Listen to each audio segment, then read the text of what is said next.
Tražimo drugčiju voditeljicu ili voditelja za Drugčiji radio. Ako voliš pričati, a tvoji prijatelji kažu da te je milina slušati, možda si baš ti osoba koju tražimo. Mi smo Drugčiji radio, mjesto gdje se cijeni kreativnost, energija i ono nešto posebno što te izdvaja iz mase. Što ćeš raditi?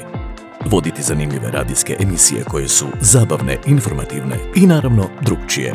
Biti glas koji inspiriše, povezuje i unosi pozitivu u svakodnevicu naših slušatelja. Suradnje s ekipom iza mikrofona kako bismo zajedno kreirali sadržaj koji osvaja. Što tražimo? Izvrsne komunikacijske vještine i dozu šarma, snalažljivost i kreativnost, jer kod nas uvijek ima mjesta za nove ideje. Prednost imaju osobe sa iskustvom, ali tvoj glas i energija su ono što nas najviše zanima. Nudimo dinamično i inspirativno radno okruženje u kojem nema mjesta dosadi.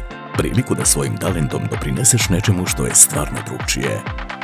Ako osjećaš da tvoj glas može ispričati priču koja se pamti, pošalji nam svoj glas i kratki audio demo do 2 minute na e-mail adresu drugci.radio@gmail.com ili na Viber i WhatsApp 066 170 323.